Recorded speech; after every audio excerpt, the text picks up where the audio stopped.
Hello.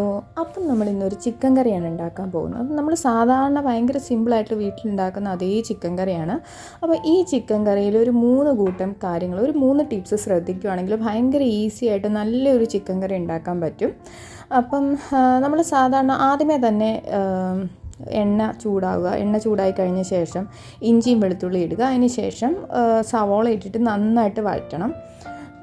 അപ്പം ഈ tips എന്ന് പറഞ്ഞു കഴിഞ്ഞാൽ ഞാൻ ഈ വീഡിയോയുടെ ഇടയ്ക്കായിരിക്കും പറയുന്നത്. അപ്പോൾ നിങ്ങൾ എല്ലാവരും അവസാനം വരെ വീഡിയോ സ്കിപ്പ് ചെയ്യാതെ കാണുക. പിന്നെ ആരെങ്കിലും സബ്സ്ക്രൈബ് ചെയ്യാതെയാണ് ഇത് കാണുന്നതെങ്കിൽ പ്ലീസ് ഒന്ന് സബ്സ്ക്രൈബ് ചെയ്യണേ. ഓക്കെ. അപ്പോൾ ഇത് നന്നായിട്ട് വഴറ്റണം, എന്നാലേ നല്ല ടേസ്റ്റ് കിട്ടത്തുള്ളൂ നമുക്ക്.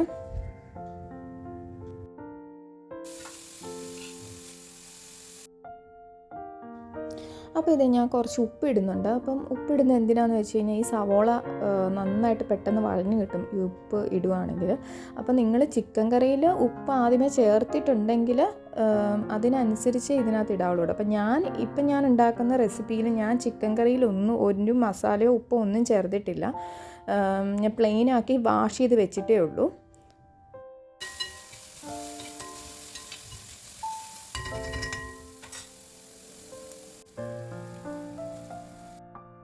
അപ്പോൾ ഈ സവോള ഒരുമാതിരി നന്നായിട്ട് വഴഞ്ഞ് വന്നിട്ടുണ്ട്. അപ്പം ഞാൻ ഇവിടെ അരിഞ്ഞ് വെച്ചിരിക്കുന്ന തക്കാളി ഇട്ടിട്ടുണ്ട്. അപ്പം എനിക്ക് ഒരു ചിക്കൻ പീസേ ഉള്ളൂ. അപ്പം അതിന് ഞാനൊരു 2 ചെറിയ തക്കാളി എടുത്തിട്ടുണ്ട്. അപ്പം ഒന്നാമത്തെ ടിപ്പെന്ന് പറഞ്ഞു കഴിഞ്ഞാൽ കുറച്ച് തക്കാളി അധികം നമ്മൾ ഇടുക.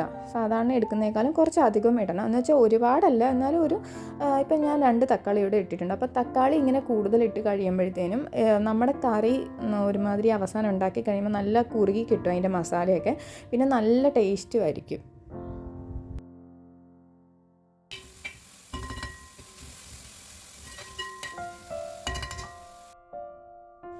അപ്പം ഇവിടെ തക്കാളിയും സവോളയൊക്കെ വഴഞ്ഞിട്ടുണ്ട്. അപ്പം ഞാൻ ബാക്കി മസാലപ്പൊടികൾ ഇടുവാണ്.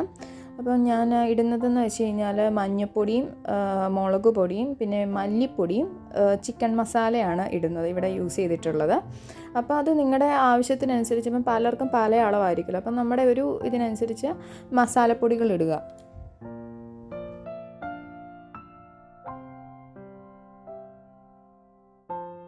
അപ്പോൾ സെക്കൻഡ് ടിപ്പ് എന്ന് പറഞ്ഞു കഴിഞ്ഞാൽ ഈ മസാലപ്പൊടികളെല്ലാം കൂടി ഇട്ടിട്ട് നന്നായിട്ട് നമ്മൾ വഴറ്റി അത് നന്നായിട്ട് ചൂടാക്കണം. ഒരു കുറച്ച് നേരം ഒന്ന് ജസ്റ്റ് ഇളക്കി വിട്ടാൽ പോരാ, തീ കുറച്ചിട്ടിട്ട് നന്നായിട്ടത് മൂപ്പിക്കണം. ഒരു ഡാർക്ക് കളർ ആവുന്നവരെ അത് മൂപ്പിക്കണം, അല്ലെങ്കിൽ അതിൻ്റെ പച്ചമണം വരും. നമ്മൾ ഉദ്ദേശിച്ച ടേസ്റ്റ് കറിക്ക് കിട്ടത്തില്ല, അതിൻ്റെ ആ കുത്തിൽ മുന്നിട്ട് നിൽക്കും. അപ്പം ഞാൻ ആദ്യമൊക്കെ കറി ഉണ്ടാക്കിക്കൊണ്ടിരുന്നപ്പോൾ കുറച്ചങ്ങ് ചൂടാക്കിയിട്ട് ഞാൻ ഉണ്ടാക്കാറുണ്ടായിരുന്നു, പക്ഷേ അതിനത്രയും ടേസ്റ്റ് ഉണ്ടായിരുന്നില്ല. ഇപ്പം നന്നായിട്ട് ചൂടാക്കുക, അതുപോലെ കരിയാതെ ശ്രദ്ധിക്കണം. പിന്നെ തീ എപ്പോഴും കുറച്ച് ഇട്ടിട്ട് വേണം ഈ മസാല ചൂടാക്കാനായിട്ട്, അല്ലെങ്കിൽ അത് കരിഞ്ഞു പോകും. അതുപോലെ തന്നെ നമ്മൾ ഇളക്കിയും കൊടുത്തുകൊണ്ടിരിക്കണം, അല്ലെങ്കിലും കരിഞ്ഞു പോകും. അപ്പോൾ കരിയാതെ പ്രത്യേകം ശ്രദ്ധിച്ചിട്ട് നന്നായിട്ട് മസാല മൂപ്പിക്കുക. അപ്പോൾ ഇതാണ് ടിപ്പ് നമ്പർ 2.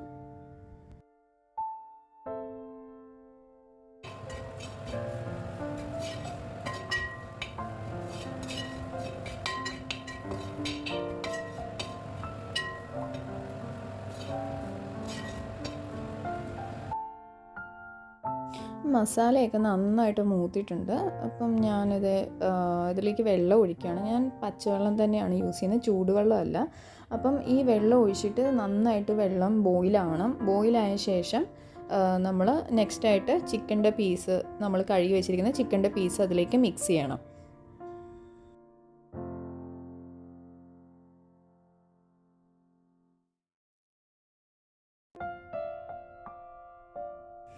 ചാറ് നന്നായിട്ട് തിളയ്ക്കുന്നുണ്ട്. അപ്പം തിളച്ച ചാറിലേക്ക് നമ്മുടെ കഴുകി വെച്ചിരിക്കുന്ന ചിക്കൻ ചേർക്കണം.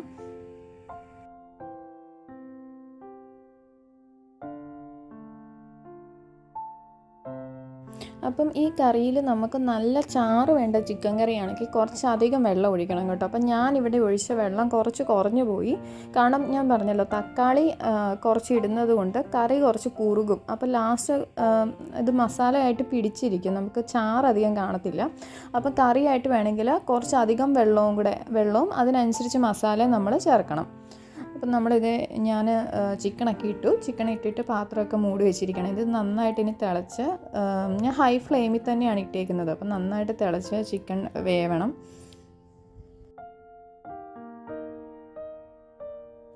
അപ്പോൾ ചിക്കൻ ഒന്ന് തിള വന്നിട്ടുണ്ട് പീസിട്ട ശേഷം. അപ്പം ഞാൻ ഈ പച്ചമുളക് ഞാൻ ആദ്യം ചേർത്തിട്ടില്ല, ഞാൻ ലാസ്റ്റാണ് പച്ചമുളക് ചേർക്കാറ്. അപ്പോൾ അങ്ങനെ ലാസ്റ്റ് ചേർക്കുമ്പോഴത്തേനും എനിക്ക് കറിക്കൊരു പ്രത്യേക ടേസ്റ്റ് ഉള്ളതായിട്ട് ഫീൽ ചെയ്തിട്ടുണ്ട്. ആ പച്ചമുളകിൻ്റെ ഒരു നല്ലൊരു ടേസ്റ്റ്, ഒരു ഫ്ലേവർ വരും.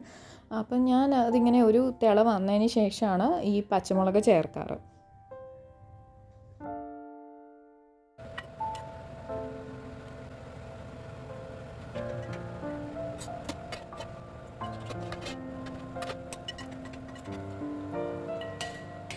അപ്പോൾ ഇത് ചിക്കൻ കറി നന്നായിട്ടുണ്ട്. ഇത് കണ്ടോ, അതിൻ്റെ ചാറ് ഇങ്ങനെ കുറുകി വന്നിട്ടുണ്ട്, നന്നായിട്ട് വെന്തിട്ടുണ്ട് ചിക്കൻ കറി. അപ്പോൾ ഇതിലേക്ക് ഇനിയിപ്പോൾ നെക്സ്റ്റായിട്ട് കടുക് പൊട്ടിച്ചൊഴിക്കണം. അപ്പോൾ ഇത് ഞാൻ എണ്ണ ചൂടായ ശേഷം കടുകിട്ടു. അപ്പം അടുത്ത ടിപ്പ് നമ്പർ 3 എന്ന് പറഞ്ഞു കഴിഞ്ഞാൽ ഇതിലേക്ക് ഞാൻ പെരുംജീരകം, ഞാൻ ആദ്യമേ ഒന്നും പെരുംജീരകം അങ്ങനെ ഇടാറില്ലായിരുന്നു. അപ്പം ഈ പെരുംജീരകം ഇടണം, നല്ല ഫ്ലേവറാണ്. പെരുംജീരകം ഇട്ട് കഴിയുമ്പോൾ കറിക്ക് ഒരു പ്രത്യേക ടേസ്റ്റും ഫ്ലേവറും കിട്ടും. അപ്പം പെരുംജീരകം ഇടുക. അത് പൊട്ടിക്കഴിയുമ്പം ഈ കറിവേപ്പില ഞാൻ ലാസ്റ്റ് ഇങ്ങനെ കടുക് പൊട്ടിക്കുമ്പോൾ ആണ് ഇടാറ്. അപ്പോൾ ഒരു പ്രത്യേക ടേസ്റ്റാണ് ഇത് ഇടുമ്പോഴത്തേനും. എന്നിട്ട് അത് ജസ്റ്റ് ചിക്കനിലേക്ക് ഇട്ടിട്ട് ഒന്ന് മിക്സ് ചെയ്ത് കൊടുക്കുക. അപ്പോൾ ഇത് നിങ്ങളെല്ലാവരും ഇത് ട്രൈ ചെയ്യണം. അപ്പം എങ്ങനെയുണ്ടെന്ന് കമൻറ്റിൽ ആഡ് ചെയ്ത് പറയണം. അപ്പം എല്ലാവർക്കും ഇഷ്ടമാവുമെന്ന് വിശ്വസിക്കുന്നു. അപ്പോൾ ശരി, പിന്നെ കാണാം.